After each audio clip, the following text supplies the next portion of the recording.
Tila nais umanong baguhin sa kasaysayan ang nagawa ng taong bayan sa EDSA People Power Revolution noong 1986 ayon sa pananaw ni Francis Kiko Aquino D, apo ni dating Pangulong Corazon Aquino, nang bawiin ang holiday declaration tuwing anibersaryo ng EDSA People Power 1. Para naman sa ilang Pinoy, hindi dapat kalimutan ang malaking papel ng People Power Revolution upang makamit ang demokrasyang minsang ipinagkait sa Pilipinas. Samantala, inihanda na ng ibang grupo ang kanilang mga gagamiting placard sa malawakang rally ngayong araw.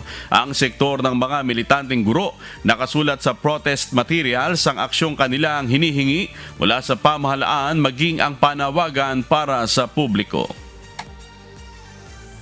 Medyo kakaiba to describe President Bongbong Marcos as aggressive, pero pagdating po sa historical distortion, in my view, and this is, people are free to disagree, parang mas aggressive pa po siya compared to the previous administration. Katulad ng People's Power, nasaksihan ko talaga yun. Talagang, nasa talaga, parang ang pakaramdam ko talagang maganda.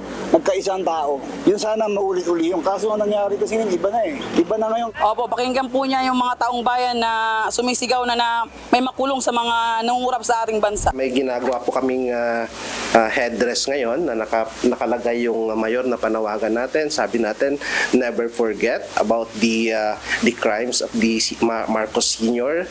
The same time, never again doon sa mga pagbabalik ng Duterte, no? Especially with Sara Duterte declaring her candidacy for 2028, no? Para sa amin, no, itong dalawang pamilyang to bahagi ng political dynasties at may maraming krimen at maraming dapat panagutan sa ating lipunan.